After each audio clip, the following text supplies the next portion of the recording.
tipos de necesidades, distintos tipos de bienes también que existían, ¿sí? Libres o económicos, estos económicos de capital o de consumo, si eran intermedios o finales, según la función que tuvieran. Y veíamos que no había una respuesta contundente, es decir, este bien siempre va a ser un bien económico de consumo final, sino que puede ser de intermedio o puede ser de capital, según la finalidad que le vayamos dando a esos bienes, ¿no? Por supuesto, nos vamos a acotar a los denominados bienes económicos. Los bienes libres, la economía como ciencia no los contempla, no los tiene en cuenta, no forma parte de su objeto de estudio. Bien. Después veíamos las diferencias, cómo todo el proceso productivo, todo el sistema productivo, a los fines de un análisis, un estudio, de una comprensión de cómo funciona, lo dividíamos en diversos sectores, ¿sí? Básicamente 3 sectores: sector primario, sector secundario y sector terciario.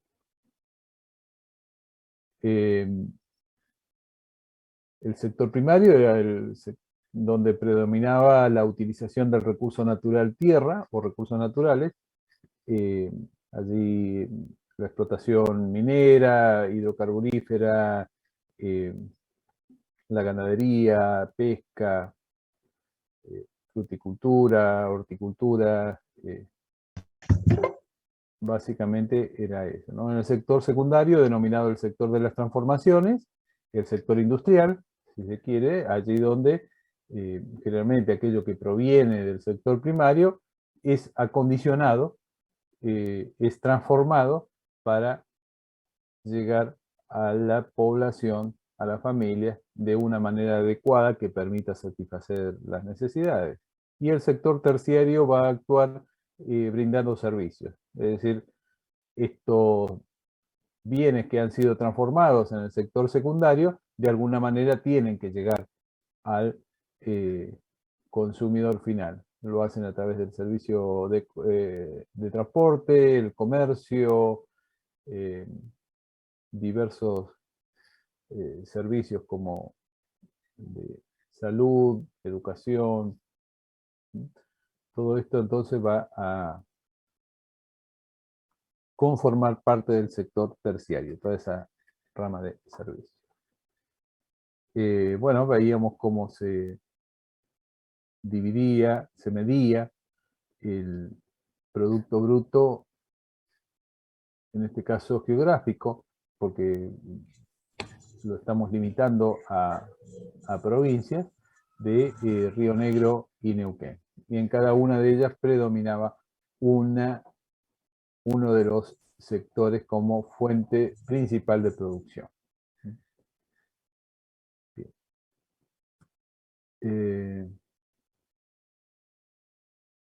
Comenzábamos ahora con la frontera de posibilidad de producción. A ver, el primer punto era definir y explicar cómo se vinculan los conceptos de costo de oportunidad, frontera de posibilidad de producción y eficiencia económica. Todo un tema para desarrollar, más o menos podemos hablar 2 horas de esto. Pero ustedes tienen poder de síntesis, por lo tanto, me van a intentar explicar cómo se vinculan estos conceptos. O, si prefieren, empezamos por conceptualizar cada uno de estas magnitudes. Por ejemplo, costo de oportunidad, ¿qué es? Frontera de posibilidad de producción, ¿qué es? Y eficiencia económica. Sí, Ricardo. Si entendí correctamente, Uh-huh. costo de oportunidad sería analizando dos bienes, teniendo en cuenta dos bienes, cuánto tengo que dejar de producir de uno para producir tanto del otro. Sí. Frontera de posibilidades era la relación máxima que yo alcanzaba. Produciendo tantos del bien A, puedo producir tantos del bien B, y a medida que voy bajando la producción del bien A, va subiendo la del B, delimitándome una línea, una curva que va hacia abajo. Ujú. Y Bien. la eficiencia económica es justamente estar siempre sobre esa curva. Ujú. Es decir, elegir cualquier combinación, pero que se encuentre dentro de esa curva. Claro. Acá Agustina también nos define o intenta conceptualizar cada uno de estos, que el costo de oportunidad es aquello a lo que renunciamos cuando elegimos algo. ¿Sí? Es cierto, es decir, ustedes están acá hoy, han elegido algo, ¿sí? Han seleccionado por lo que fuere, por conveniencia, por gusto, por lo que fuere, pero dejan algo de lado. ¿Sí? De juntarse a tomar mate, no, ya no se puede tomar mate, pero bueno, charlar con alguien, ver alguna serie, dormir una siesta, es decir, están sacrificando eso por haber elegido esto otro.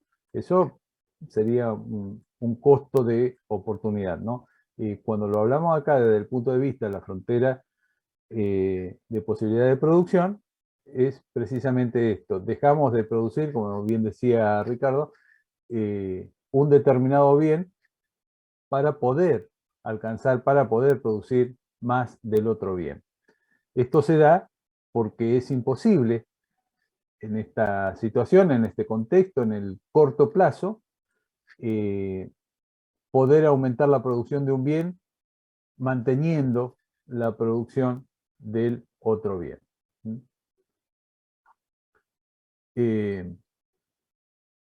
Así que necesariamente se tiene que sacrificar, porque estamos utilizando plenamente todos los factores productivos. Están en su totalidad, hay pleno empleo de los factores productivos. No hay mano de obra desocupada, no hay fábricas que estén cerradas, no hay tierra que se deje sin explotar, ¿sí? Están todas siendo, todos los recursos están siendo utilizados. Por lo tanto, no puedo alcanzar un nivel superior de producción de un bien sin sacrificar parte de producción del otro bien. En este modelo teórico que nos brinda la ortodoxia y que denomina frontera de posibilidad de producción. La frontera de posibilidad de producción, nos sigue diciendo Agustina, nos va a mostrar en el gráfico las distintas combinaciones en las cuales en esa curva se encuentran combinaciones eficientes y volúmenes de producción que no podemos traspasar dada una determinada dotación de recursos. Sí, no podemos... la frontera de posibilidad de producción es un modelo, ¿sí? Es algo teórico. Se basa, por supuesto, en la realidad, trata de establecer determinados valores basados en la observación, en la realidad. Y trata de prever cuál sería el mejor escenario posible de acuerdo al pensamiento ortodoxo. Es decir, trabajando plenamente todos los factores productivos, cuál sería el máximo nivel de producción que alcanzaría de esos dos bienes o combinaciones de bienes. Este modelo es del corto plazo, ¿sí? Porque estamos suponiendo que ya hay una tecnología que está dada, entonces no es que ahora con una mejor tecnología, con la misma cantidad de hombres, con la misma hectárea de tierra, yo puedo producir más. ¿Por qué? Porque cambió la tecnología. En el corto plazo, ¿sí? Hay ciertos factores que permanecen inalterables. La tecnología es uno de ellos, los bienes de capital y los bienes y los recursos naturales también permanecen estables, no se pueden modificar, y lo único a lo que este modelo le brinda cierta movilidad es a la mano de obra. Es decir, quiero producir más, empleo mayor cantidad de gente. Quiero producir menos, desempleo gente que está prestando servicios. Eficiencia económica es cuando, sigue diciendo Agustina, provee más bienes y servicios para la sociedad utilizando los mismos recursos. Es decir, es el tope, estoy al máximo posible. Fíjense ustedes, bien Ricardo, bien Agustina, pero estuvimos, también yo, dando conceptos de qué es costo de oportunidad, ¿sí? ¿Qué es frontera de posibilidad de producción? ¿Qué es eficiencia económica? Ahora bien, ¿qué es lo que me pregunta el práctico acá? La primera, definir, ya está, y explicar cómo se vinculan estos conceptos. Y es lo que nos quedaría por elaborar. Es decir, una vez ya definidos los conceptos, una vez internalizado qué significa el costo de oportunidad, frontera de posibilidad de producción y eficiencia económica, ahora vamos a tratar de explicar cómo se vinculan eso. ¿Qué les parece? Con el gráfico cartesiano. Por el par de ejes cartesianos, ajá. Sí, sí, es una forma de vincularlo, exactamente, ahí podemos vislumbrar claramente. A ver si tengo... estoy buscando por acá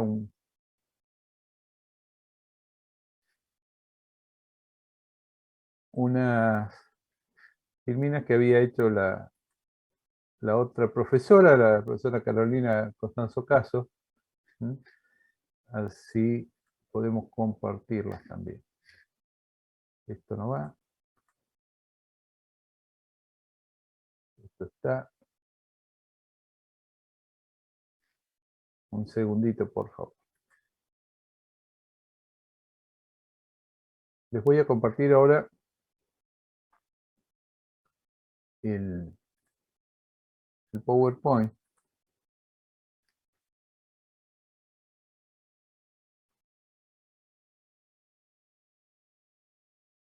¿Sí? Ahí se alcanza a ver.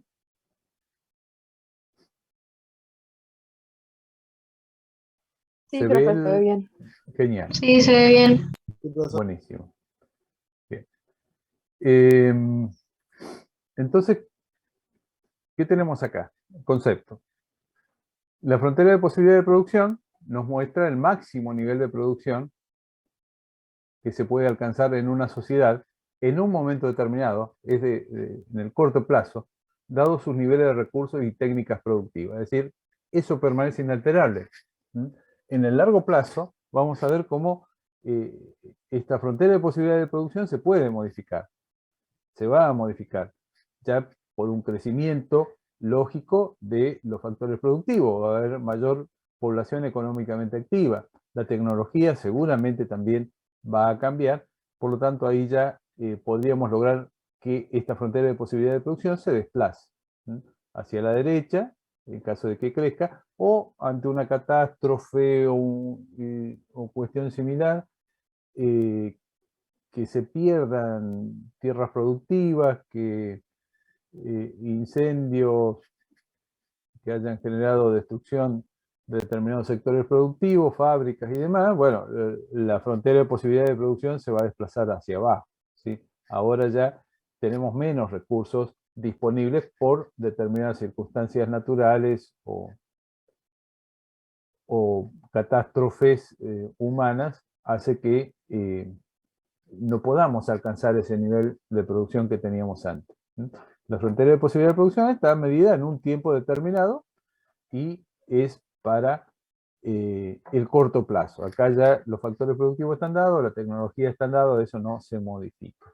Entonces, con esa tecnología que tenemos, podemos producir con todos los recursos disponibles hasta 18 vestidos si no producimos nada de alimentos. O si decidimos no producir nada de alimentos, 0 alimentos, podemos llegar a alcanzar a producir 4 toneladas o lo que fuere de alimentos. Si quiero dejar de producir, si estoy produciendo la totalidad de alimento y quiero producir vestidos, vestimenta, voy a tener que sacrificar parte de los alimentos, ¿sí?, para producir unidades de vestido.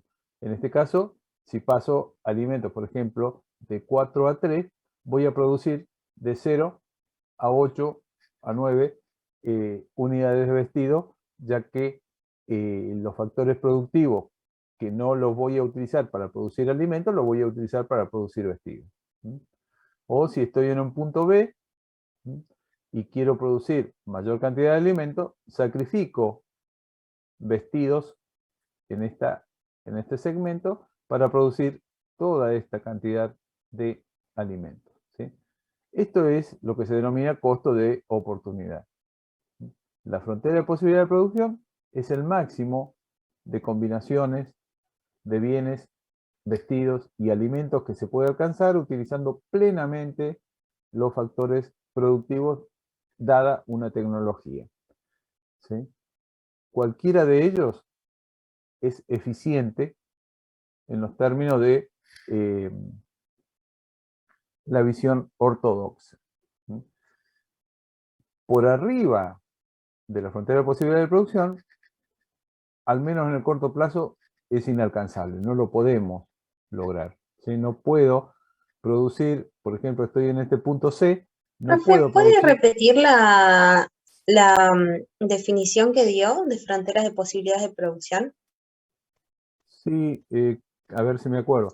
Son las distintas combinaciones de bienes, en este caso vestidos y alimentos en el ejemplo, o combinaciones de bienes, que puede producir esta economía utilizando plenamente todos los factores productivos, inmerso en una tecnología que está dada. Es esto más o menos. Muestra el máximo nivel de producción al alcance de una sociedad en un momento determinado, dados sus niveles de recursos y técnicas productivas. Este es el máximo posible. ¿Puede producir menos? Puede producir menos. Pero ¿qué me va a indicar si estoy, por ejemplo, en este punto? El punto 10.2. ¿Qué significa? ¿Cómo está esa sociedad de acuerdo al enfoque ortodoxo? No es eficiente. No es ¿No aprovecha eficiente. bien sus recursos? No está aprovechando bien los recursos, exacto. ¿Por qué? Por ejemplo, estoy en este punto, ¿no? No lo puedo Porque está marcar acá. produciendo menos de lo que podría con los, ¿cómo es? Con los factores que tiene Exacto. Porque podría producir mejor, no sé. Pero yo acá en este punto, por ejemplo, que le decía, estoy produciendo 10 vestidos y 2 alimentos, ¿sí? Y podría llegar a producir 2,8, 2,9 alimentos sin necesidad de sacrificar vestidos. Seguiría produciendo 10 vestidos y podría aumentar la producción de alimentos simplemente utilizando en forma más eficiente los factores productivos, ¿sí? Ahí hay derroche o ineficiencia en la utilización de los factores productivos. Recién cuando logre ubicarme en alguno de estos puntos de la frontera de posibilidad de producción, esta economía va a estar actuando en forma eficiente. ¿Se ve? Tiene supuestos muy fuertes, que solamente se producen 2 bienes o canastas de bienes, ¿no? Esa es una. Que los factores productivos están dados, no se pueden mover, estamos hablando de corto plazo. Otra, que los factores productivos están utilizados plenamente, y que la tecnología es conocida y es esa. No podemos mejorarla, por lo menos en el corto plazo. Si ya alguna de estos puede cambiar, es decir, la tecnología puede cambiar, los factores productivos pueden aumentar, ya estamos en el largo plazo. No interesa que sea dentro de 2 meses, dentro de 1 año, dentro de 5 años. Es cuando, para economía, el corto y el largo plazo se define por la movilidad de los factores productivos. Cuando los factores productivos permanecen inalterables junto a la tecnología, estamos en el corto plazo. Cuando se puede modificar la cantidad de de recursos, de factores productivos, y se puede modificar la tecnología, bueno, ya estamos en el largo plazo. Esto es la pendiente negativa, como bien decía su compañero, que es cóncava hacia el origen, ¿sí? Este es el origen, es cóncava hacia el origen, y esto tiene su explicación en los rendimientos decrecientes de los bienes. ¿Qué significa estar dentro? Ah, bueno, acá teníamos H es un punto inalcanzable, ¿no? No podemos, por lo menos en el corto plazo, no lo podemos alcanzar. Ahora, el punto I, ¿sí? Es un punto de ineficiencia. No estamos utilizando en forma eficiente los factores productivos que disponemos. Hay desocupación. Y el costo de oportunidad es cero, porque puedo producir hasta D unidades de alimentos sin sacrificar ninguna unidad de vestido. El costo de oportunidad acá es cero. No hay costo de oportunidad. En cambio, si me muevo de C a D, ahí sí hay costo de oportunidad. Porque para pasar de 2 a 3, necesariamente voy a tener que reducir la producción de vestidos de 14 a 9 unidades. Concepto de eficiencia, dado los supuestos del modelo, siempre desde el punto de vista de la ortodoxia, para aumentar la producción de uno de los bienes, necesariamente deberá reducirse la producción del otro. ¿Sí? Estamos trabajando ahí con la plena utilización de los factores productivos y lo estamos haciendo de forma eficiente. Acá está lo que más o menos le habíamos dicho, periodo en corto plazo, periodo durante el cual al menos uno de los recursos es fijo, ¿sí? Generalmente el capital o la tierra, y la tecnología que permanece dada. El largo plazo, en el cual todos los recursos que controla la economía, ¿no? La empresa es más individualizada, estamos hablando de la economía, valores macro, son variables. Rendimientos marginales decrecientes, bueno, esto lo van a ver también, no sé si lo han podido leer, lo han entendido, y son términos que suelen generar bastante confusión.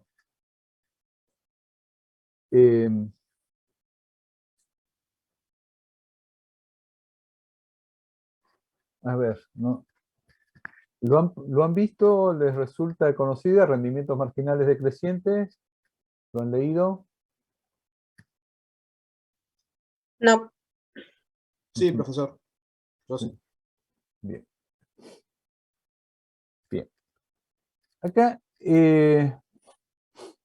decíamos, en el corto plazo, los factores productivos permanecen inalterables salvo el trabajo. Si queremos incrementar la producción, ponemos obreros. Si queremos bajar la producción, sacamos obreros.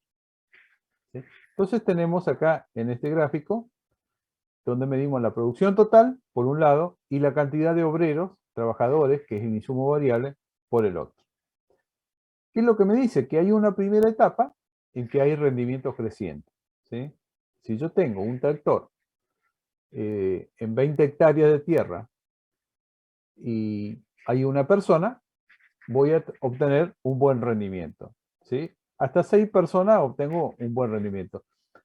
Pero a medida que puedo incorporar mayor cantidad de personas, puedo hacer una mejor utilización de ese recurso capital, de ese recurso tierra, aplicándole ahí el factor variable que es el trabajo. Entonces, vamos a llegar a un momento que 6 trabajadores van a rendir mejor que 1 y 12 trabajadores van a rendir mejor que 6. ¿Sí? Distribuidos por turno, por sectores, por tareas, obtengo un rendimiento en que el producto total crece desde 0, donde no había ninguna persona, hasta casi 100, ¿sí? Que es cuando estoy empleando a 12 personas. Ahora bien, si yo sigo incorporando personas, pero tengo fijo el mismo capital y los mismos recursos naturales, ya la persona que agrego no me va a rendir lo mismo que la última que agregué anteriormente. Porque, fíjese, de acá paso, por ejemplo, de 0 con el primero a 20. De 20 paso a 30. De 30 a 40, a 45, 50 y llego que las 12 personas me producen un total de 100 unidades. ¿Sí? La primera me producía 20. Uno puede decir, bueno, si tengo 12, me tendría que producir 240. Si hacemos una relación directa. Pero no todas las personas rinden de la misma manera. A medida que voy incrementando cantidad de personas y los factores capital y tierra permanecen fijos, los rendimientos marginales, marginal significa el que está al lado, el siguiente. El rendimiento que va a tener el hombre siguiente que yo incorporo, el siguiente trabajador que incorporo a esa actividad productiva, va a ser menor que el rendimiento que me generó el anterior. Entonces el producto total va a seguir aumentando, pero lo va a hacer en una forma menos que proporcional. Si este último me rendía 10, el otro me va a rendir 8, y el otro 6, y el otro 5, 3, 2, 1, hasta que voy a llegar a incorporar 24 trabajadores, y ese último no me va a agregar nada. Si yo voy a seguir produciendo, voy a llegar al tope de 200 unidades de producción con 24 empleados, ¿sí? Pero este último empleado no me agregó nada realmente. Podría tranquilamente seguir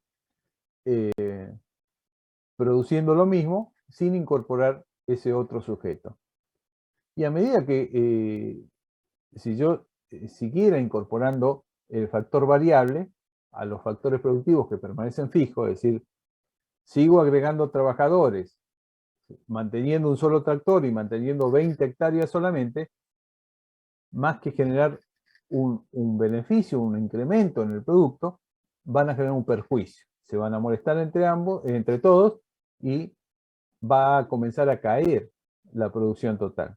En lugar de producir 200, que sería el tope, van a producir 180, 150, 80, etcétera, etcétera, a medida que incorporo mayor cantidad de trabajadores.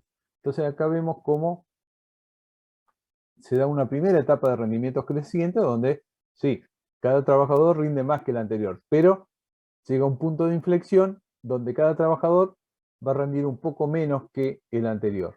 Y así sucesivamente hasta llegar al tope. Agrego un trabajador más y no me agrega nada al producto total. Y a medida que incorpore trabajadores, todo lo contrario, en lugar de ser beneficiosos, van a ser perjudiciales y el producto total va a caer. Si yo no encuentro acá la forma de incorporar capital, si no encuentro la forma de incorporar tierra, recursos naturales, entonces están sobrando trabajadores porque el producto total vamos a ver que cae. Entonces, este es el rendimiento marginal, es lo que cada trabajador, cada factor variable incorpora en el producto total respecto de el anterior trabajador que se incorporó al proceso productivo. ¿Se alcanza medianamente a entender de qué estoy hablando? Sí, profesor. Sí. Genial.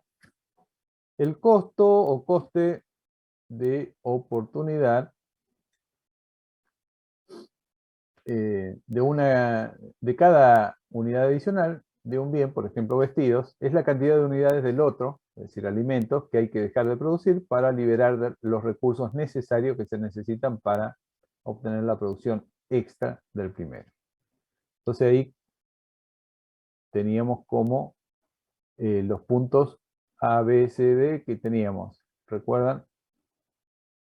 Si yo tenía 0 alimentos, podía producir 18. Ahora, si incorporaba una unidad de alimento, iba a producir 17 de vestido. Tenía que sacrificar. Si producía 2, iba a producir 14. Si producía 3, iba a producir 9. Y si producía 4, ya no podía producir más vestido. 0 sería. ¿Mm? Entonces, eso mismo lo trasladamos a este cuadrito. El punto A es 0,18, 0 de alimento, 18 de vestido. Punto B, 1,17, 2,14, 3,9 y 4,0. El costo de oportunidad acá es pasar de 18 a... Para pasar de 0 a 1, tengo que pasar de 18 a 17. O sea que el costo de oportunidad es 1. Ahora, si paso de 1 a 2, el costo de oportunidad es de pasar de 17 a 14, es decir, 3 unidades de vestido. Si paso en este punto, de 2 a 3, voy a tener que sacrificar 5, paso de 14 a 9, 5 unidades del otro bien. Y si paso de 3 a 4, voy a sacrificar el total. No está subido el power. Vamos a ver qué hacemos, Francisco. Después lo hablamos con los otros profesores para ver. Lo que sí, bueno, la clase esta se está grabando, así que vemos si también podemos armar una carpeta aparte con las clases prácticas, ¿sí?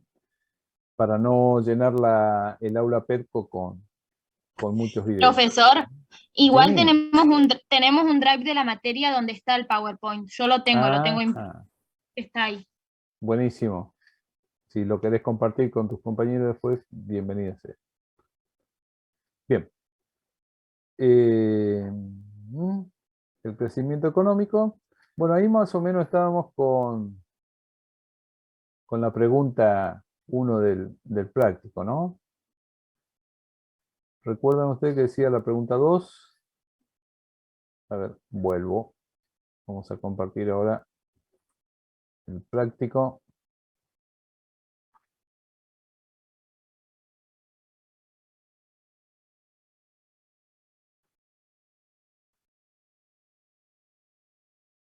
Bueno, acá es más o menos lo que estuvimos viendo ahí en el Power. En una economía en la que solo se producen alimentos y cañones, se ha observado que las posibles combinaciones eficientes de cantidades producidas de estos bienes son el punto A, B, C, D, E, F.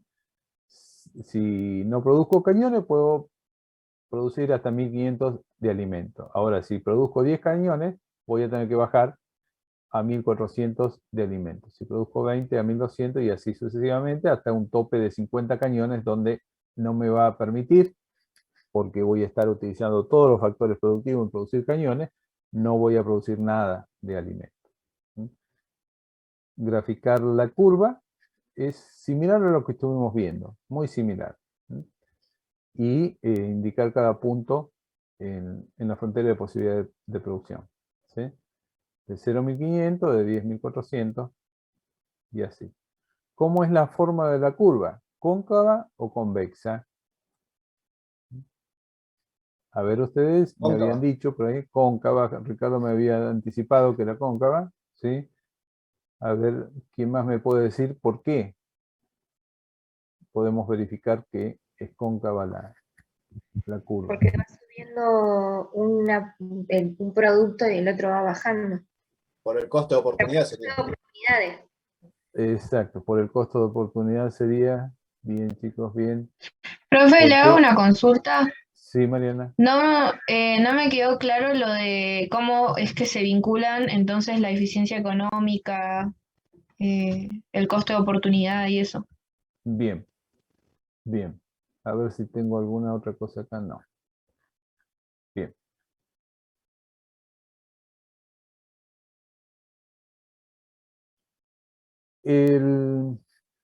El costo de oportunidad se vincula, a ver si lo puedo explicar así sin ver el gráfico. No, vamos a compartir nuevamente el gráfico.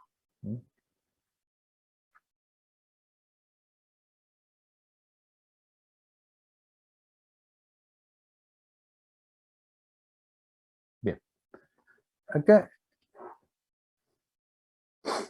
el concepto de costo de oportunidad es cuánto tengo que dejar de producir de un bien para producir otro bien. ¿Sí? En este caso, tengo que necesariamente pasar de 14 a 9 o de C a I para producir de 2 a 3 unidades de alimento, es decir, para pasar del punto I al punto D. Esto sería el costo de oportunidad. Esto es lo que sacrifico del otro bien para producir otro bien. Esto se da sí o sí, estoy trabajando en forma eficiente.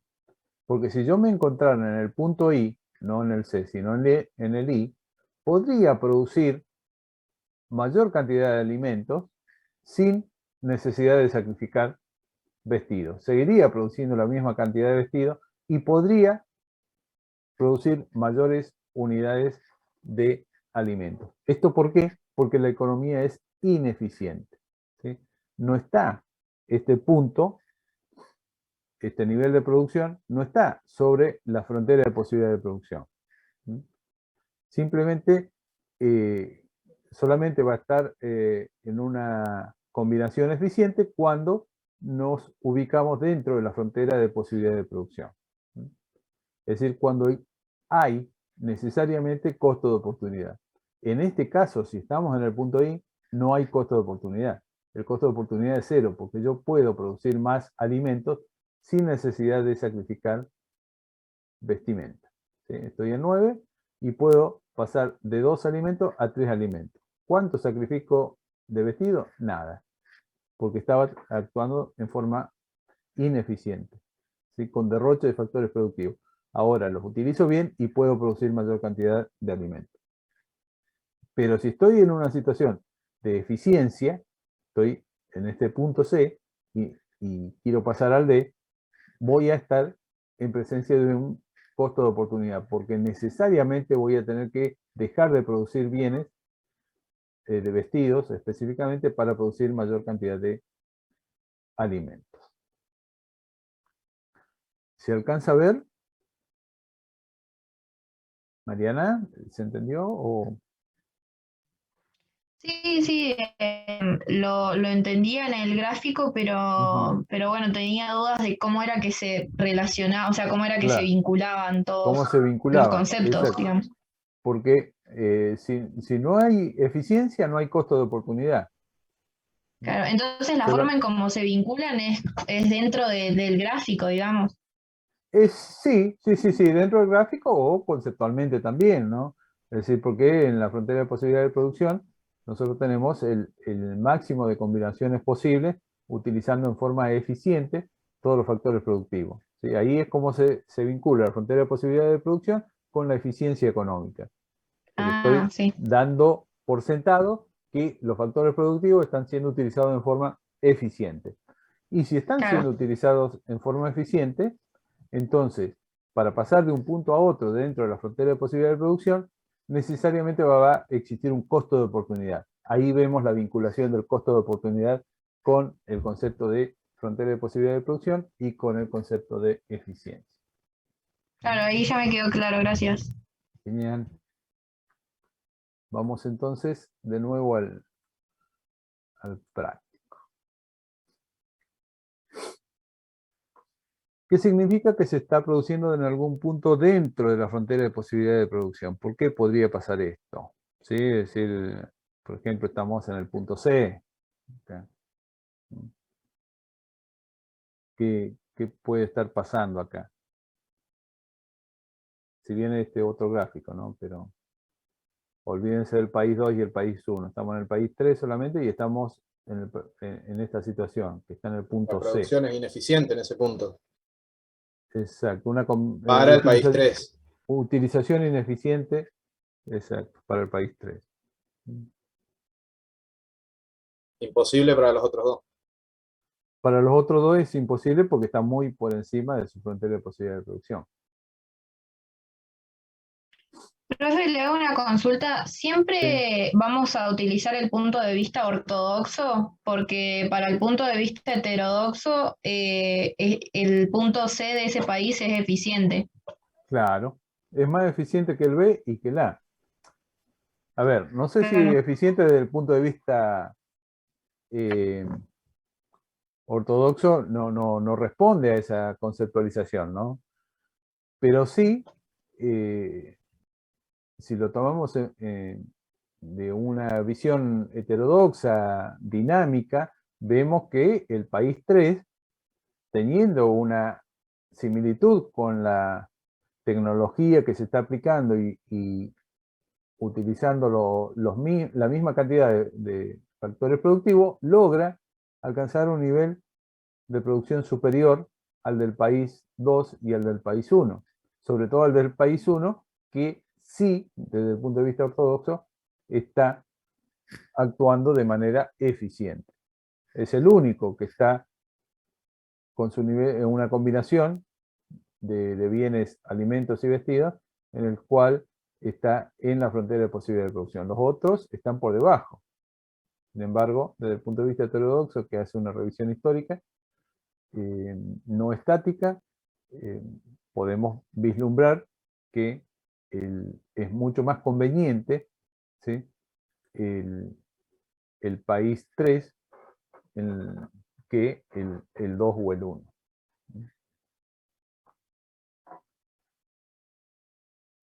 Bueno, esto más o menos lo habíamos visto, ¿sí? En matemático, nada más es fijarse acá en la tablita y qué pasa si paso de un punto a otro, qué es lo que sacrifico. No lo dice acá. Por ejemplo, vamos a hacerlo. Si quiero producir más cañones, pasar de 20 a 30 cañones, ¿sí? ¿Cuál es el costo de oportunidad? 300 de alimento. 300 de alimento, porque paso de 1200 a 900. Necesariamente tengo que perder producción de alimentos en 300 unidades para tener 10 unidades adicionales de cañones, ¿no? Y bueno, así sucesivamente. ¿De qué depende la combinación de bienes? Porque fíjense ustedes, de acuerdo a este modelo de frontera de posibilidad de producción, cualquiera de estas combinaciones es eficiente. 0.500, 10.400, 20.200. En todas estoy alcanzando el nivel máximo posible de producción utilizando la totalidad de los factores productivos, ¿sí? Entonces, cualquiera de estos puntos es eficiente. ¿Qué es lo que hace que me ubique en el punto C o D o E? ¿Sí? Que es la...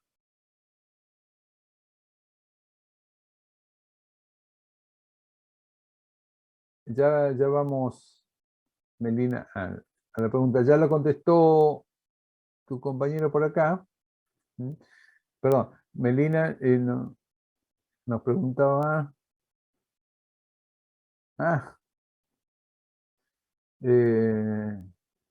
bien. Mariana me preguntaba a qué se refiere donde dice que qué supuesto subyace detrás de esta cuestión, ¿no? Que la curva sea cóncava. Ahí Ricardo lo había explicado y se daba esto por la productividad marginal decreciente, por el costo marginal que cada vez cuesta más sacrificar bienes para producir unidades adicionales de otro bien. Entonces esa relación de costos va haciendo que la curva se comporte de esa forma, sea cóncava al origen y no convexa. Es decir, de esta forma. ¿De qué depende la combinación de bienes que se produzcan en esta economía? ¿Sí? Cualquiera de estos puntos, 0.500, 10.000, dijimos que era eficiente. Pero ¿qué es lo que hace que en la economía elija 20.200, por ejemplo, este punto? Los factores económicos. Los factores económicos. A ver.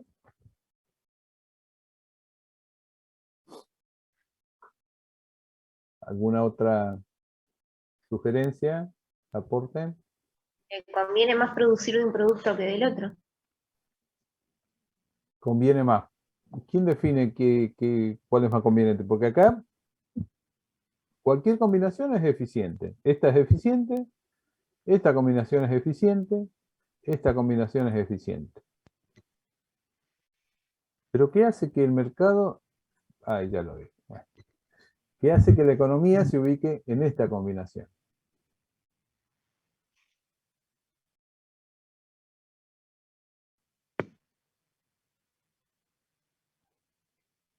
¿Quién define que se produzcan 30 cañones y 900 alimentos y no 40 cañones y 500 alimentos? Porque es más, Mercado. La demanda, profe. El mercado. Ujú. Bien, Flavia. ¿Quién más decía, Ricardo, qué decía? El mercado. El mercado. yo pienso que es porque se equilibra más o menos un equilibrio entre uno y el otro. Y son los deseos, digamos, de los demandantes y los oferentes. Los oferentes porque va a tratar, por ejemplo, de vender mayor cantidad de cañones porque le dan más ganancia. Y la demanda, bueno, también va a definir ahí. Es decir, o producimos esta combinación o nos ubicamos en esta situación. Entonces, Cualquiera de las dos es eficiente. El mercado, las preferencias de la gente hacen que se ubiquen en uno u otro punto dentro de la misma frontera de posibilidad de producción. Estamos acá, acá, acá, acá. Es la misma frontera de posibilidad de producción. Sí, ¿quién quería hacer una pregunta?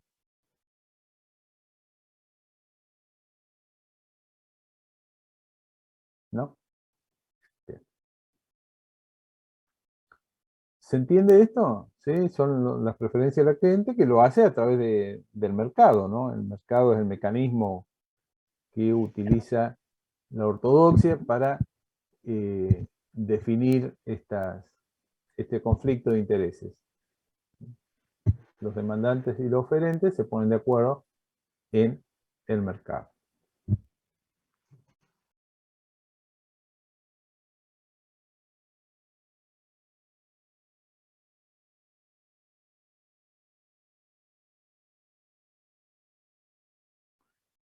Pero esto no me acuerdo, este punto sobre... Bueno, de esto también hemos estado hablando, ¿no? Es decir, a partir del siguiente gráfico, analizar la crítica que hace Guerrero al concepto de eficiencia que da el enfoque ortodoxo, ¿no? Que para Guerrero dice, bueno, según el enfoque ortodoxo, la única economía es la del eficiente, es la del país 1. ¿Sí? Sin embargo, el país 2, que logra un mayor nivel de producción, es ineficiente porque está debajo de su frontera de posibilidad de producción. Y el país 3, que logra una combinación de producción de bienes muy superior a las dos economías anteriores, también es ineficiente, porque realmente puede lograr un nivel superior. Sin embargo, la única que cumple con las características de eficiencia del enfoque ortodoxo es el país 1. ¿Sí? Después esto, bueno, cuando lean los artículos ahí en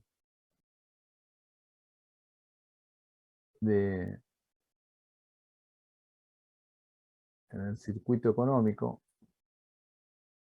las críticas de Guerrero también a lo que es el enfoque del diagrama circular de la economía, Poladori y Corina Rodríguez. Esto todavía no terminamos, ¿no? Pero esto lo vamos a desarrollar en la próxima clase y van a ser ustedes. ¿Sí? Quiero ver la posibilidad de formar salas dentro del Zoom, ¿sí? Unas 5 o 6 salas para que se dividan, interactúen entre ustedes y en definitiva saquen conclusiones entre ustedes respecto de esto. Después volvemos a la sala común y hacemos una ponencia en común según las distintas salas. Pero esto lo dejamos lo vamos a tratar en la próxima clase, sépanlo. Bien. ¿Hasta ahora alguna consulta?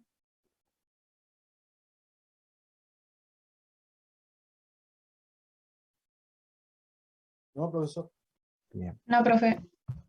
Genial. A ver.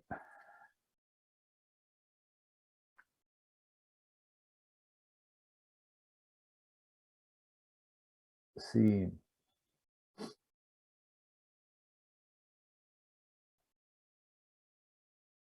Sistema económico. ¿Estuvieron viendo ya algo en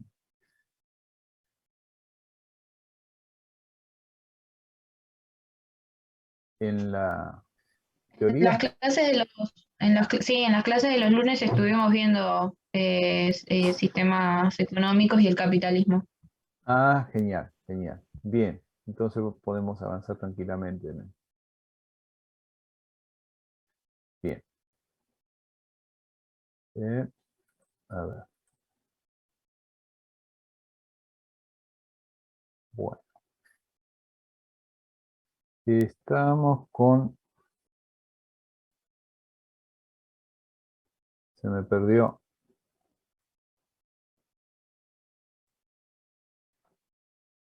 Bien. ¿Alguien tiene a mano el práctico? Así me va dictando. Yo voy a compartir otro PowerPoint de...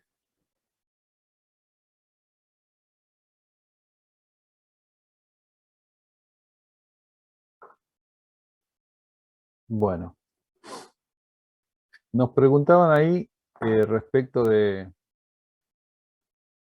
el qué producir, cómo producir y para quién producir, ¿no? Son los tres grandes cuestionamientos que en principio son los que inducen al nacimiento de la economía como ciencia, ¿sí? Que producir, ¿sí? Básicamente los bienes que requieran las personas para la satisfacción de sus necesidades, que pueden ser múltiples, ya los vimos en la clase anterior, los distintos tipos de necesidades que hay y cómo estas necesidades cambian de acuerdo al contexto, ¿no? Contexto social, cultural, religioso, económico que tengamos. ¿Cómo producir? ¿Sí? También deberemos ir definiéndolo, es decir, qué tecnología utilizamos, de qué forma utilizamos los factores productivos que disponemos, ¿sí? Si utilizamos mayor cantidad de mano de obra y menor cantidad de capital, o si apostamos por una tecnología superior donde le demos preponderancia a los bienes de capital y requiera menos mano de obra para obtener un nivel similar de producción. Es decir, cómo vamos a producir es otra de las cuestiones que intentará dilucidar la economía como ciencia.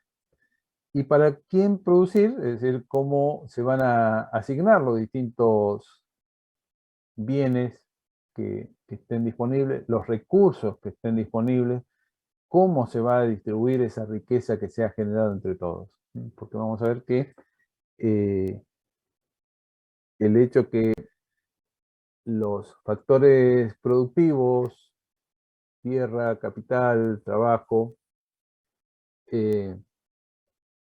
confluyan en un proceso productivo, da como resultado la conformación de una riqueza, ¿sí? Un producto.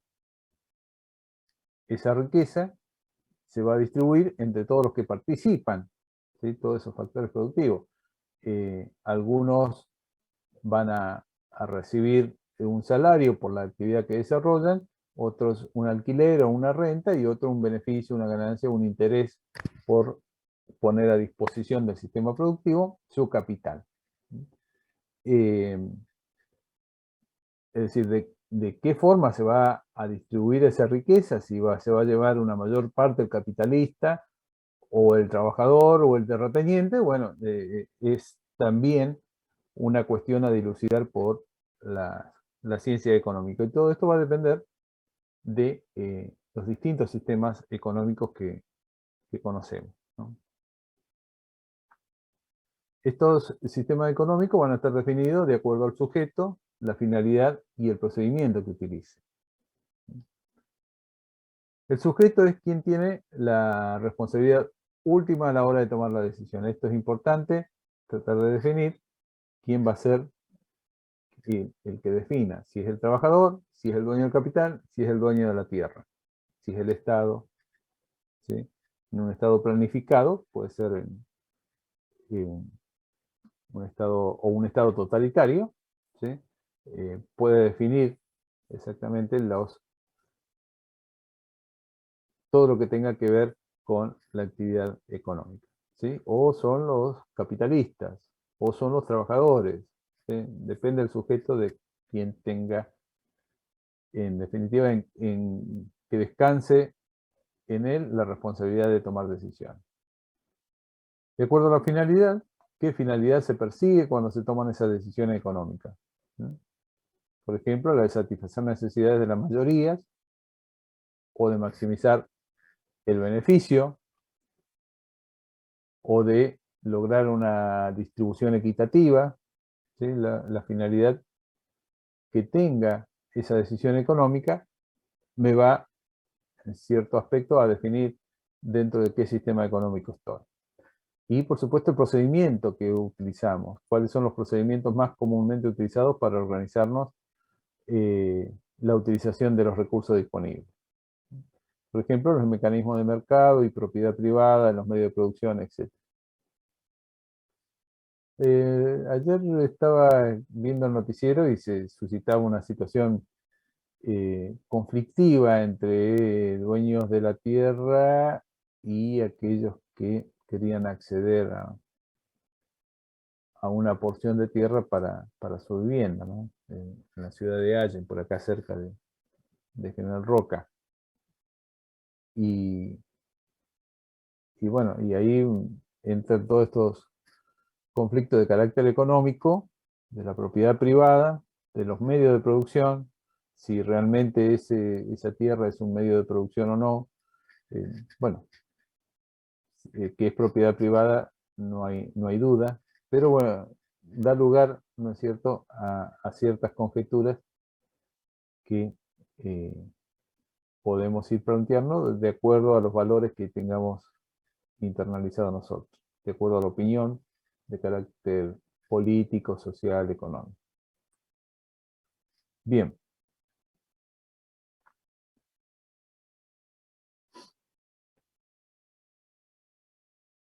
Existían diversos sistemas económicos, ¿no? Desde lo más remoto, sistema económico esclavista, donde el trabajador, la persona, era una cosa, ¿sí? Es decir, teníamos al amo, al señor, que era el dueño no solamente de la tierra, sino también del trabajo, del trabajador, ¿sí? El trabajador prestaba su servicio en carácter no voluntario, ni recibía a cambio ninguna retribución. La recibía como compensación el dueño de esos sujetos. Un sistema feudal, donde hay un terrateniente, titular de un determinado sector de tierra, que facilita, bajo ciertas condiciones, la utilización de esa tierra con el fin de obtener rentabilidades. Rentas como de esas, por la utilización de sus tierras. Las comunidades primitivas, donde acá, bueno, prima básicamente un carácter solidario, es decir, se definen bien los distintos roles que van a ocupar cada uno de ellos. Se sabe que hay una población económicamente activa y que hay otra población económicamente inactiva, los mayores y los niños, ¿sí? Entonces los niños se irán preparando para incorporarse a la actividad productiva, y los mayores brindarán toda su experiencia para a mejorar la productividad, pero no participan en forma activa en este sistema, ¿no? Sin embargo, bueno, son destinatarios también de los resultados que surjan de la actividad productiva de las comunidades primitivas. Sistema socialista, un sistema en el cual predomina la planificación, es el Estado quien va a tomar decisiones y es el titular de los recursos, de los factores productivos, va a establecer qué se hace, cuándo se hace, de qué manera se hace, con qué factores productivos se hace, ¿sí? Planifica todo lo que es el sistema económico en una forma vertical, ¿sí? Y el sistema capitalista, donde el Estado tiene una participación inferior, simplemente brinda la normativa para que el sistema capitalista se desarrolle, brinda seguridad, brinda justicia en caso de conflicto, pero está al margen de las decisiones de carácter económico, ¿sí? Se maneja básicamente entre particulares, entre privados, entre los dueños de la tierra, entre los dueños del capital.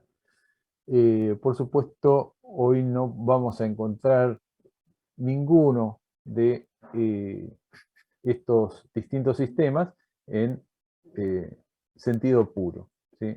Ninguno va a ser un sistema socialista 100%, el sistema capitalista, que uno diría, bueno, es Estados Unidos, vemos cómo muchas de sus políticas económicas son intervencionistas, toma decisiones del Estado impidiendo el ingreso de determinados capitales o determinadas inversiones o determinado tipo de importaciones, etcétera, etcétera, ¿no? Entonces, ni una cosa ni la otra.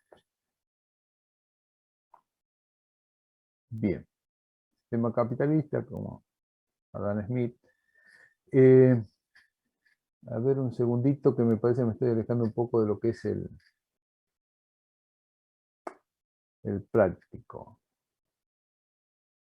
Vamos a volver al práctico.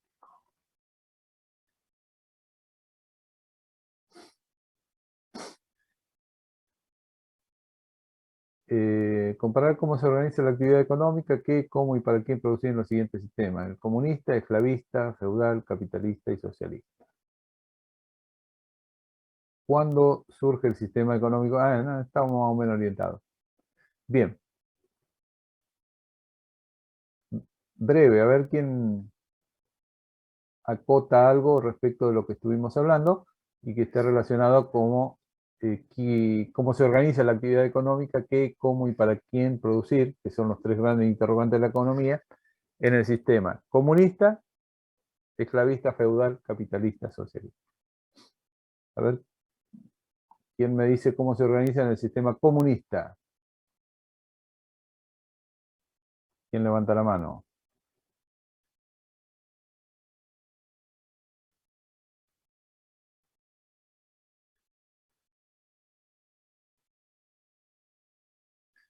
Bien, así me gusta.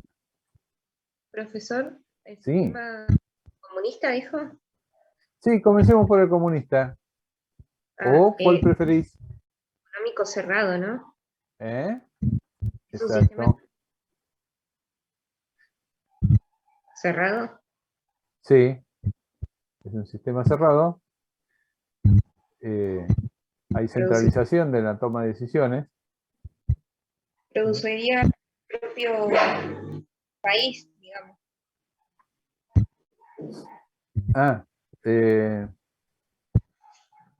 Sí, no, igualmente se abre, porque evidentemente un solo país, una sola economía no puede producir el 100% de lo que necesita para consumir, ¿no? Pero quien determina el qué y el cómo se produce es el Estado. Es el Estado. Es el Estado. El esclavista, bueno, ya no, por suerte, feudal no existen, ya más o menos estuvimos hablando, ¿sí? Es decir, el hombre visto como un objeto en el feudal el dueño de la tierra es básicamente, en el capitalismo, y el socialista es medianamente lo que es, en una condición mixta, es lo que podemos vislumbrar hoy en los distintos países. Entonces, ¿cómo se organiza una actividad económica en un modelo de producción capitalista?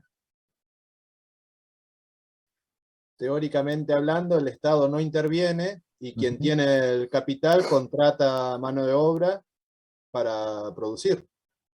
Ujú. ¿Quién Pero el define qué producir? Quien tenga el capital. mercado, ¿Quién tenga el capital? ¿Quién tenga, o es el La mercado? tecnología, el capital. Ujú. El sistema capitalista le da mucha preponderancia al mercado como fuente de resolución de los distintos conflictos de intereses que pueda haber. ¿Sí? Por supuesto va... Profesor, Sí, sí, María. puede ser que el Estado intercede para la regularización del mercado. Sí, hay una pequeña intervención del Estado. En realidad, ya si hay una participación más activa del Estado regulando las actividades, como podría ser en nuestro caso, ¿sí? Es decir, bueno, sí, estamos en una economía capitalista, pero el Estado regula ciertas actividades, ¿sí? Regula la relación de empleo, regula eh, los, eh, los servicios que son prestados en forma monopólica u oligopólica, ¿sí? Como servicios de comunicación, provisión de combustible, servicio de energía, etcétera, etcétera.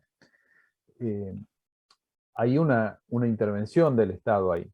¿Sí? Profe, Sí, puede ser que sea el autor de Adam Smith que comparaba como la mano invisible, que sea el mercado, que es como que el mercado controlaba todo o regulaba las relaciones. exacto, exacto. Veía el mercado, cualquier cosa se resolvía en el mercado, ¿sí? Había algún desorden, conflicto de intereses, y el mercado, a través de esa mano invisible o los resortes que ponía en marcha el mercado, lograban el equilibrio, lograban el acuerdo, ¿sí? Pero bueno, sabemos que las fuerzas no son las mismas, no es la misma la fuerza del capitalista, de la que tiene detenta el capital, que la del trabajador, ¿sí? Aun cuando el trabajador se organice en sindicatos, ¿no? Cosa de ese agrupamiento le brinda un poco más de fuerza frente al capitalista, pero igualmente la fuerza es desigual ante intereses contrapuestos. Y el Estado acá es mínima la participación que tiene en el sistema capitalista.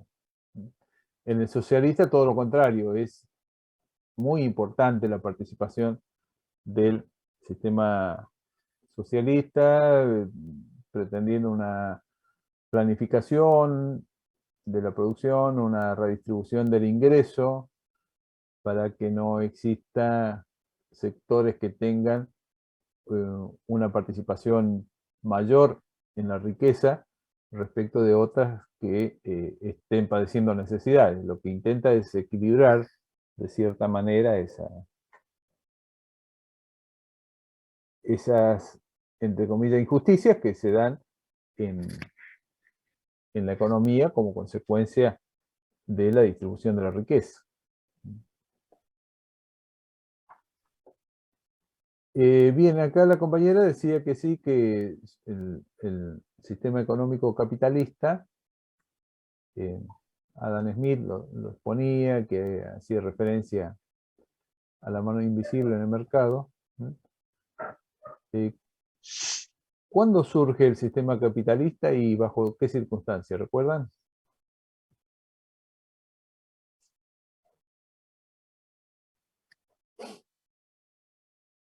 Luego de la Surge la revolución revolución industrial, ¿no? industrial. Ujú. ¿Puede Bien. que surja con el liberalismo, profe? La revolución industrial. La ¿No surgió revolución, después de la revolución industrial? básicamente, sí, es a partir de la revolución industrial, ¿no?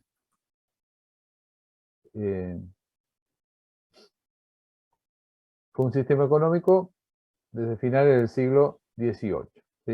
En 1789 más o menos se da el nacimiento de la revolución industrial. Fíjese usted cómo estaba la pirámide del capitalismo, del sistema capitalista, ¿no? Una gran cantidad de obreros en la base, una clase media, el poder militar, el poder eclesiástico, ¿sí?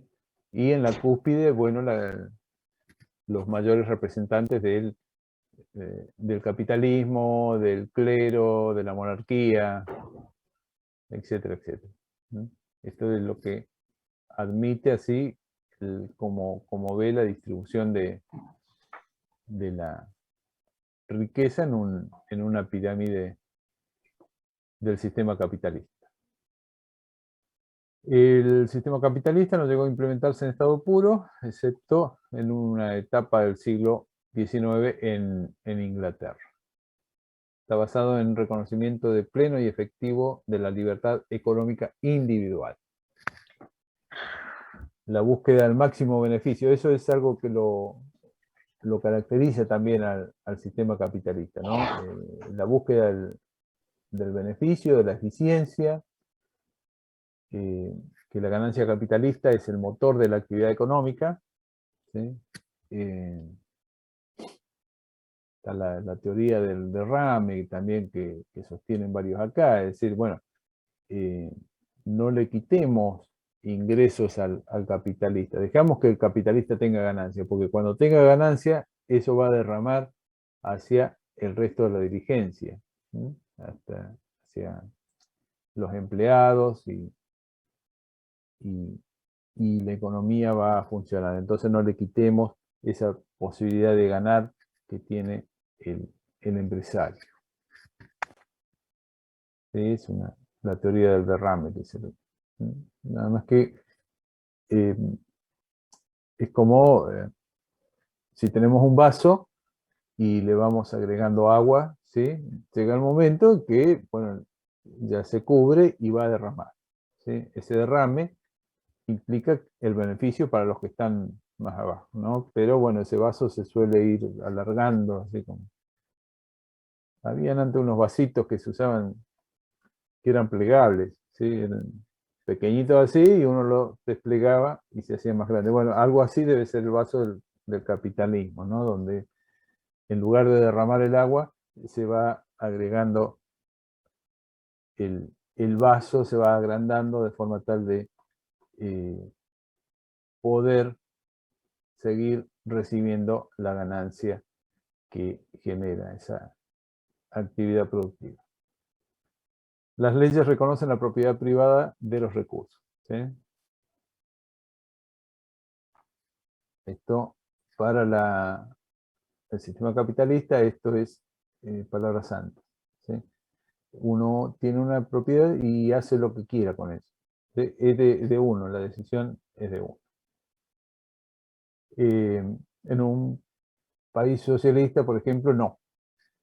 Uno puede ser el titular de la tierra, pero no puede tenerla para lo que quiera. Es decir, tiene que destinarla a producir determinados tipos de bienes de determinada forma, ¿sí? Si dice, bueno, acá por ejemplo, en el momento, en el boom de la soja, hace 10 años atrás, todo el mundo plantaba soja, ¿sí? Entonces sacaban los girasoles y ponían soja, sin tener en cuenta, es decir, es lo que más redituaba en ese momento, ¿no? Pero genera la soja una degradación de la tierra y e impide también que se produzcan otras oleaginosas como el trigo, el girasol, que eran necesarios para la producción de harina y aceites dentro de la economía, ¿no? Pero claro, era tan grande la ganancia que brindaba la soja que a nadie le interesaba esto, producir trigo o girasol, porque con la soja podía obtener una mayor rentabilidad. En el sistema capitalista esto lo puede hacer y todas las veces que quiera. En un sistema socialista ya no. Es decir, le van a decir, no, usted tiene acceso para plantar determinada cantidad de soja y sin dejar de producir, por ejemplo, otro tipo de oleaginosas, o sea, girasoles. ¿Sí? Porque si deja de plantar girasoles, va a caer la producción de aceite y eso hace que tengamos que importar aceite o dejemos de exportar aceite. Janina y algunos otros alumnos me preguntan qué va a pasar con la clase. La clase se está grabando, lo que no hemos hecho aún es, en principio se había tomado la decisión de no subir las clases para no llenarlos de videos y generar una confusión dentro de la PERCO, pero yo entiendo que por suerte varios de ustedes pueden estar presentes, participar, contribuir, pero hay otros que por determinadas circunstancias de conectividad o de trabajo no pueden concurrir y privarlos de la posibilidad de alguna explicación que les brinde, que les aclare algunas dudas, bueno, no me parece justo, así que soy de la idea de compartir estos videos. Ya vamos a ver la forma de hacerlo que no genere un atascamiento ahí dentro de la página de la PERCO, de forma tal que ustedes cuando vayan a buscar algo no encuentren nada, porque es un montón de videos y de cosas desorganizadas. Entonces la idea es ponerlo en alguna carpeta por ahí, lo que son clases prácticas, y que las puedan ver en cualquier otro momento. Podría ser en el Drive. Profe, ¿usted no Gracias, tiene Lina. algún canal de YouTube? Sí, sí. Se podría Ahí poner también ahí, ¿no? podría ser. Claro, es cierto. Bueno, pero tendría que dejarle el link. Bueno, Sí, vemos cómo deja el link en hacemos. la PESCO. Claro, pero va a haber una serie de, de cuestiones ahí en la PERCO que después, bueno, ya lo vamos a resolver. Mi idea es, sí, es compartir estas clases con los compañeros que no pueden estar presentes. Bien. Los precios y las cantidades intercambiadas van a determinarse en el mercado, ¿sí? Bien, como decía ahí la compañera, es el mercado el órgano, el instrumento adecuado para el capitalismo de resolver, bien Mariana, de resolver las cuestiones, los conflictos que puedan suscitarse entre los que tienen intereses contrapuestos, demandantes y oferentes, trabajadores y capitalistas, etcétera, etcétera. Todo lo podemos resolver en el mercado. Bien. Trabajador libre vende su fuerza de trabajo por un salario. El trabajo es una mercancía más. Es vista como una mercancía más dentro del sistema capitalista. Bien.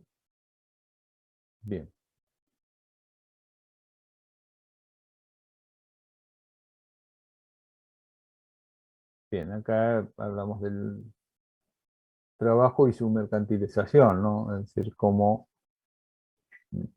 quienes tenemos solamente para ofrecer nuestra fuerza de trabajo, bueno, en definitiva la estamos mercantilizando, ¿sí? Tiene el mismo tratamiento que cualquier objeto.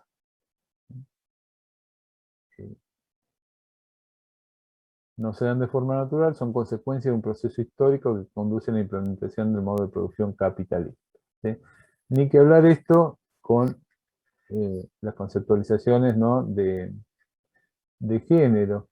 Si introducimos también esa conceptualización dentro de esta condición de mercantilización de la fuerza laboral, bueno, vamos a darnos cuenta de las desigualdades que se vienen dando desde antaño y que recién ahora están tomando luz. No significa que se estén resolviendo, pero por lo menos están en una agenda pública como para discutirla, para tratarla.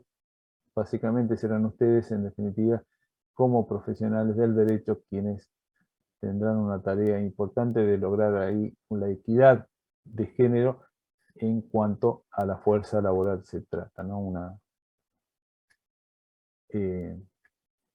igual retribución por la misma actividad que desarrollan, iguales condiciones de trabajo, no tener en cuenta condiciones de género para acceder a un puesto laboral, etcétera, etcétera. Bien, para que el capitalismo funcione es necesario que la tasa de ganancia sea positiva de manera repetida. Claro, el capitalista siempre va a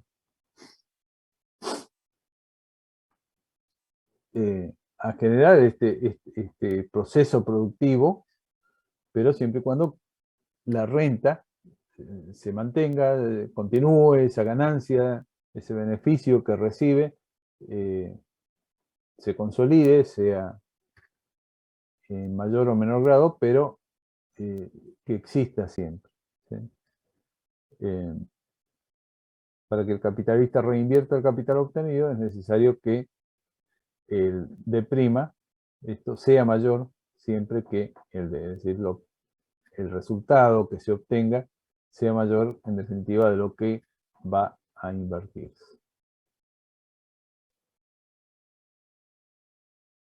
Bien, sistema de precios se establece en el mercado, ¿sí? Oferta de aquellos que producen bienes y servicios, demanda a aquellos que van al mercado a adquirir esos bienes y servicios que se producen. Esto está muy relacionado también con las necesidades, distintos tipos de necesidades que habíamos visto. En una economía, en un sistema capitalista, el Estado no debe intervenir en la organización de la actividad económica. Hay un supuesto acá que hay una competencia perfecta y no hay falla de mercado, lo cual evidentemente no lo podemos vislumbrar en ningún tipo de mercado. Por ahí en algún mercado financiero que son más, es decir, tienen en cuenta varios aspectos legales, lo respetan y lo hacen respetar, ¿sí? Un mercado de capitales, de acciones y demás, bolsa de valores. Podemos llegar a ver ahí algo similar a un mercado de competencia perfecta. Pero en la gran mayoría de los casos, los mercados son de competencia imperfecta, es decir, que hay fallas en el mercado. Generalmente es el productor el que detenta cierto poder en ese mercado, va a intentar imponer sus condiciones frente a la otra fuerza que es el demandante, y en mercados específicos, como les había comentado ya en la clase anterior, como los que nos toca en la región, el mercado de la fruta, el mercado de la lana, es al revés. Acá el comprador tiene más fuerza que el vendedor, ¿sí? El productor primario, el productor del chacarero o el criancero de las ovejas son los productores, pero no tienen fuerza como para poder imponer sus condiciones en el mercado. Y generalmente el que impone condiciones más ventajosas es el comprador. Así que ahí, ya sea de un lado o del otro, los mercados son de competencia imperfecta, es decir, hay fallas en el mercado.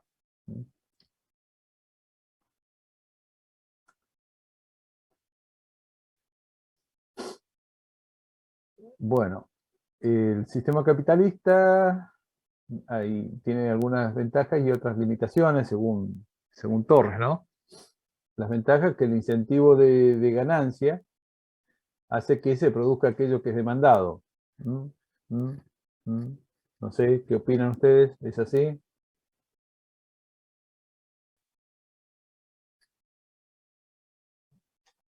Sí, sin lugar a dudas. Ujú. Sí, Sí. profe. O sea, me parece que nadie trabaja por puro gusto. Bien, Profesor, yo creo que no es así, porque en un país pobre se demanda más alimentos y lo que se produce son otros bienes, a lo mejor industrializados, que no están cubriendo lo que realmente está pidiendo el mercado. pero... Sí, Cecilia, sigo la onda, ¿sí? Porque uno diría, bueno, acá el mercado está pidiendo alimentos, pero ¿por qué no produzco alimentos? Porque al capitalista no le da más ganancia. Exacto. Entonces, o sea, los que detentan los medios de producción deciden por su propia conveniencia y porque les da más ganancia producir otro tipo de bienes que no sean alimentos. Aunque es lo que hay más demanda, no es lo que se produce en mayoría. Bien. Pero Pero en para algún eso está el lado debe Estado. haber demanda, por eso se produce eso. Sí, o la generan la demanda también. En Pero definitiva, para eso está el Estado también, que por ejemplo en Europa subsidia a los chacareros, subsidia, o sea, la industria que primaria o secundaria que necesite, le facilita créditos, le facilita ayuda, le facilita precios mínimos para poder competir y para que no le entre producción extranjera. Y son capitalistas también. claro, son capitalistas, pero no del todo. O sea, hay un A ver, intervencionismo. acá tampoco el capitalismo es del todo, No, o usted piensa que sí. ni tampoco un socialismo, hay un mix acá, que algunas medidas son de carácter socialista y otras medidas son de carácter capitalista. Sí, es difícil poder encontrar un sistema económico en su estado puro. Sí, me estaba por Eh, decir justo eso. claro. Bien, estas son las ventajas que dicen Torres López, ¿no? Es decir, que se produce aquello que es demandado. Sí, generalmente, si hay un bien que se demanda, seguro que voy a ganar. Lo produzco y gano. ¿Sí? Eso me interesa. Pero también, si es demandado, pero el margen de ganancia es minúsculo, es inferior, entonces yo voy a tratar de producir o destinar todo mi esfuerzo productivo a producir aquello que me da un margen superior de ganancia. ¿Sí? Entonces, está bien, se produce aquello que he demandado, pero no necesariamente. ¿Sí? Que se busque la mayor eficiencia, ¿sí? Esto también lo ve Torres López como una ventaja, es decir, vamos a tratar de que los factores productivos rindan al máximo, por supuesto sin llegar a la explotación, ¿no? En lo posible. Y que el sistema sea especialmente favorable a la innovación y al desarrollo de nuevas técnicas. Sí. Bien. Las limitaciones es que la producción de bienes y servicios no tiene como objetivo satisfacer las necesidades de la mayoría. ¿Sí? Como decía la compañera, sí, está bien, hay una demanda, pero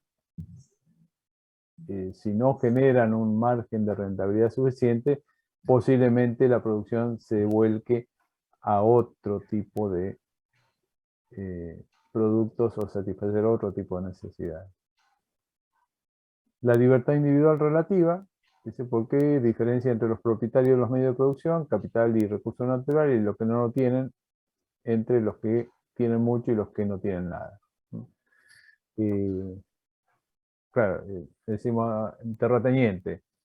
Bueno, pero tenemos el terrateniente de la provincia de Buenos Aires, tenemos el terrateniente del Alto Valle, tenemos el terrateniente de este muchacho, ¿cómo se llama?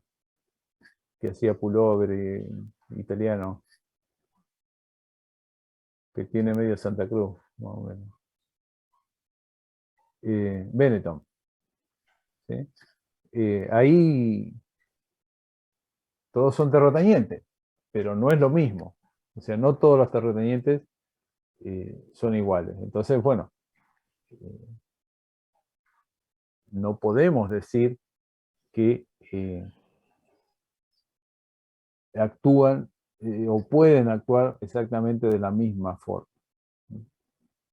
La mercantilización de casi todas las actividades humanas, juego, sexo, cultura, etc. Sí, esto también se da. No sé si es propio del sistema capitalista. Sí, por ahí, pero es donde más se vislumbra esa situación. Se fomenta más, pero es Se fomenta. todo muy antiguo. No Claro, es nada nuevo sí, sí, eso. no es nuevo, no. De una u otra forma, tal vez no del tipo de retribución económica, sino porque brinda mayores valores o reconocimiento dentro de la comunidad o lo que fuere, también puede lograrse esta mercantilización de actividades humanas. Bien. Conflicto. Vamos a hacer una cosita, vamos a dejar esto y vamos a pasar nuevamente al práctico para ver cómo estamos. ¿Cómo estamos hoy? Bien. Esto es más o menos lo que estamos viendo. Cómo surge el CTM y bajo qué circunstancias ya lo estuvimos hablando.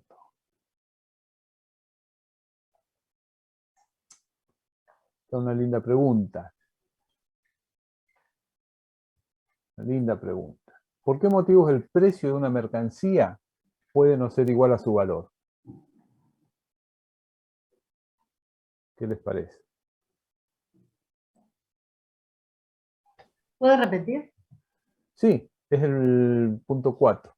La pregunta 4. ¿Por qué motivos el precio de una mercancía pueden no ser igual a su valor? Porque el valor es subjetivo. Uh-huh. Sí. Bien. El valor es subjetivo, ¿sí? Es decir, bueno, esta botella de agua, ahora que estoy dando clase, estoy hablando hace rato, tiene un valor bastante importante para mí porque estoy necesitando, por ejemplo, de ingerir un líquido. No necesariamente tiene que ver con su precio. Es decir, uno puede estar dispuesto a pagar un precio superior al valor, o el mercado puede establecer que tenga un precio superior o inferior al valor que realmente le damos a un bien. Profe, ¿y si está subsidiado por el Estado? Ajá. Pero el subsidio va a seguir incidiendo sobre el precio y no sobre el valor. Porque el valor lo Sobre el sigue precio, determinando sí, sí. uno. Por eso puede tener un valor superior y el precio ser menor. Pero en ese caso el precio se conserva porque parte del precio está siendo absorbido por el Estado. El precio es el mismo. El A precio, lo que usted se claro. refiere es por las condiciones del mercado. El precio de Claro. mercado es distinto. El precio de mercado está incidido por el accionar del Estado. Ya sea que llegue más barato porque el Estado lo subsidia, por ejemplo en toda la zona de Buenos Aires, lo que son los trenes, subte, subte, no me acuerdo si todavía, sí, creo que sí. Son más baratos, ¿sí? Porque tiene un subsidio del Estado. O son más caros porque el Estado les aplica el impuesto al valor agregado. ¿Sí? El Estado siempre tiene una incidencia sobre el precio de la mercancía. Ya sea bajando su precio o aumentando su precio. Eso está evaluado a precios de mercado, ¿no? Distinto al valor de producción. Sí, ¿Alguien quería acotar algo?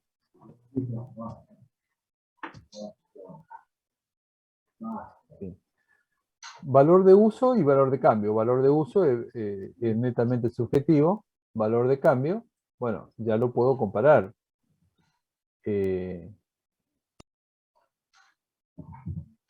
Ya lo puedo comparar con otros bienes. Es decir, bueno, yo te cambio esto por esto otro. Ya medianamente hay le estamos asignando un valor de cambio que no necesariamente es un precio, pero se le asimila bastante. ¿Sí? En cambio, el valor de uso es de acuerdo a lo que uno desee en ese momento. Señalar 3 circunstancias que pueden provocar estas diferencias. Bueno, sí, bien habían dicho ustedes el hecho de la participación del Estado, otorgando subsidios, ¿no es cierto? Modificando el precio de una mercancía. Profesor, Sí, no, me acordé que el año pasado, en plena pandemia, cerraron todas las fábricas que fabricaban celulares acá en Ushuaia, ¿sí? En Tierra del sí, Fuego, y sí. los precios de los celulares se dispararon. No conseguía celulares en ningún lado, y los que había, que algunos eran usados o los que tenían en stock las grandes empresas, digo porque fui a averiguar, los habían subido. O sea, en Claro. ese caso el valor de uso era el mismo, pero el valor de Exacto. cambio se había disparado por las Disparado. circunstancias de la pandemia. Correcto, muy bien. Eso, y ni que hablar también de algunos bienes, ¿no es cierto?, que estaban destinados a la higiene, el aseo, ¿sí? El alcohol en gel, barbijo y demás, ¿no? Hasta que, bueno, después se dio... O sea que la oferta y demanda sería. Exacto, sí, sí, sí. Y un poco más de actitud demanda que de también oferta. por parte de algunos empresarios, ¿no? De aprovechar esas circunstancias. Bien, chicos, bien. La otra cosa que aumentaron fueron todo lo que era aparatos para limpieza casera. Claro. Muchísimo. Como no podían entrar la gente que hacía el servicio doméstico de Buenos Aires, o no se podía movilizar, la Sí, gente sí, sí. compró de todo para poder Claro. limpiar por sí misma. Me acuerdo Exacto. que había cosas que pasaron a valer el triple o el cuádruple que valían antes de la pandemia. Sí, sí, sí, totalmente. Es decir, también hemos visto el verano pasado la instalación de piletas por todos lados, ¿no? Como no salían de vacaciones, bueno, hacemos la inversión y ponemos la pileta en la casa, que los que podían. Por supuesto, no tenían el gasto de las vacaciones, no era lo mismo, pero bueno, era como buscar una alternativa a esa posibilidad de destinarlo al ocio sin salir de la casa. ¿Qué se entiende por excedente económico? ¿Qué es el excedente económico?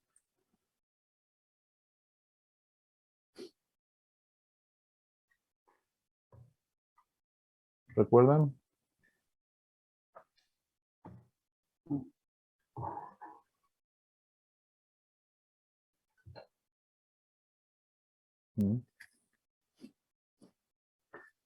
Es justamente la plusvalía o mayor valor que tiene una mercancía respecto de su costo de producción. Es decir, si un bien producirlo cuesta tanto, es lo que hacía referencia la compañera, ¿no? Es decir, ahí tenemos producir el celular 10.000 pesos, incluida la ganancia de ahí del capitalista y demás. El mercado, por las necesidades, porque se cerra la importación, por lo que fuere, hace que se vaya a 15.000 pesos. ¿Sí? evidentemente ahí hay un excedente económico. ¿Quién se queda con esos 5.000 pesos? ¿Qué les parece a ustedes?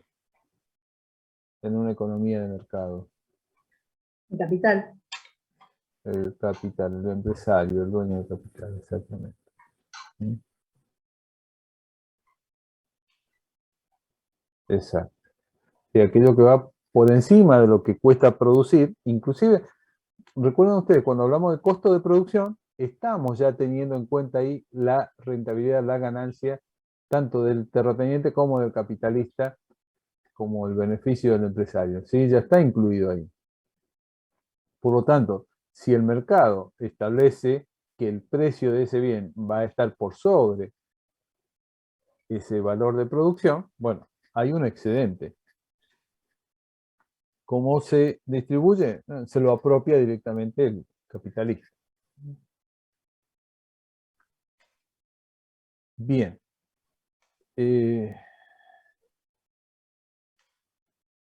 Quería... Esto, bueno, después lo estuvieron viendo con Patricia o... voy a pasar porque son 5 minutitos más que me quedan. A lo que es el modelo del flujo circular de la economía o circuito económico simple, en el cual vamos a ver que participan dos sectores, el sector de las empresas y el sector de las familias. El sector de las familias que cumple un doble rol, es demandante de bienes y servicios para satisfacer sus necesidades, pero también es oferente de factores productivos. Estos factores productivos que tenemos acá, el trabajador básicamente, el capitalista, el terrateniente, el empresario, lo encontramos todo acá dentro del sector de la familia. Y van a ofrecer esos factores productivos al mercado de factores. Entonces, dentro del mercado de factores se llevan hacia las empresas demandan factores productivos, ¿sí? Ponen su proceso productivo en funcionamiento y como consecuencia de este proceso productivo, esto es un sistema, tiene un input, que son los factores productivos y los insumos, y tiene un output, una salida, que es bienes y servicios finales. Son bienes y servicios finales, bienes de consumo, ¿sí? Que van al mercado de bienes y servicios. Esto constituye la oferta dentro del mercado de bienes y servicios. Las familias, como son demandantes, van al mercado de bienes y servicios a adquirir esos bienes y servicios, ¿sí? Y constituyen su consumo. ¿Sí? Ahora bien, las familias cuando prestan los factores productivos a las empresas producen bienes y servicios y estos bienes y servicios van a la familia. Esto es lo que se conoce como, hay un flujo acá circular, ¿sí? De carácter real. Está expresado en términos de bienes, ¿sí? En términos de horas hombre, en términos de unidad de capital, en términos de hectáreas de tierra, está expresado en términos de bienes y servicios que compran, adquieren la familia. Alimentos, vestimenta, servicios médicos, etcétera, etcétera. Todo este es el flujo real de la economía.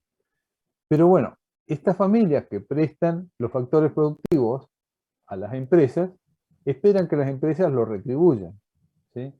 Entonces, acá en el mercado de factores se van a poner de acuerdo, ¿sí? ¿Cuánto es lo que le va a prestar de factores productivos a las empresas? Tierra, capital, trabajo, y las empresas de eso que necesita, ¿cuándo están dispuestos a pagar? ¿Cuánto de salario, cuánto de alquileres o rentas, cuánto de ganancias o beneficios o intereses para el capitalista? Entonces va a ir de acá hacia el mercado de factores un flujo nominal, un flujo en términos de dinero, que van destinados a la familia. Este flujo nominal, las familias lo reciben, ¿sí? Constituye el ingreso que van a tener, el salario, la renta, el beneficio, ¿sí? Y ese ingreso que recibe una familia de carácter nominal lo van a destinar a gastarlo en la adquisición de bienes y servicios finales dentro del mercado de bienes y servicios. Entonces vemos cómo también participamos de un flujo nominal. Las empresas pagan a los factores productivos una retribución por la utilización de esos factores y las familias gastan, ¿sí?, eso en el mercado de bienes y servicios por los bienes de consumo final que producen las empresas. Entonces acá vemos un doble flujo, un flujo real y un flujo nominal. Un flujo expresado en términos de bienes, un flujo expresado en términos de dinero. Eso es coincidente, numéricamente es coincidente, conceptualmente es distinto. Por un lado, desde el punto de vista nominal, tenemos que es el ingreso de la familia, o es el gasto que realizan las familias. Por otro lado, tenemos, desde el punto de vista real, estamos viendo qué tipo de bienes y servicios están produciendo las empresas. En este circuito económico simple, que no hay participación de ningún otro sector, es totalmente hipotético, vamos a poder vislumbrar que el gasto que realizan las empresas es idénticamente igual al producto, ¿sí?, y este es idénticamente igual al ingreso. Hay una triple identidad ahí, gasto idénticamente igual al producto, idénticamente igual al ingreso, que es lo que se conoce como ecuación macroeconómica fundamental. Después, a medida que vamos incorporando sectores, vamos a ir desagregando esa ecuación macroeconómica fundamental y vamos a ver que tiene distintos componentes. Y esos componentes van a responder a cuestiones distintas. Por el lado del ingreso, ¿a qué destinan su ingreso las familias? Por el lado del producto, ¿qué tipo de bienes y servicios se están produciendo en la economía? En este circuito simple, la respuesta es la misma, bienes de consumo. ¿Qué tipo de bienes se producen? Bienes de consumo, no tengo otros. Las empresas producen bienes y servicios de consumo final para satisfacer las necesidades de la familia. ¿En qué gastan las familias sus ingresos? En la adquisición de bienes de consumo. No tienen otra posibilidad. No hay bienes de capital, no hay bienes duraderos, no hay bienes, no hay posibilidades de ahorro. ¿Sí? Por lo tanto, en este circuito simple, la respuesta a ambas cuestiones es la misma, bienes de consumo. ¿Qué tipo de bienes se producen? Por el lado del producto, bienes de consumo. ¿A qué destinan su ingreso las familias? Por el lado del ingreso, a adquirir bienes de consumo. Bien. Dejamos entonces acá para que ustedes completen, quedaron pendientes algunas preguntitas acá arriba. Y capítulo 1 de Guerrero. Poladori de la perspectiva de la economía ecológica y Corina Rodríguez de la perspectiva de la economía feminista. Por favor, léanlo. En la clase del miércoles que viene vamos a armar distintas salas de Zoom para que entre ustedes puedan debatir, discutir 15 minutos y después hacemos una apuesta en común y hacemos una revisión de los puntos que quedaron pendientes. Y hasta aquí llegamos hoy. Bueno, profe, al final va a subir la clase a YouTube. En algún momento. Nos pasa su canal por acá, por el chat. Sí, sí.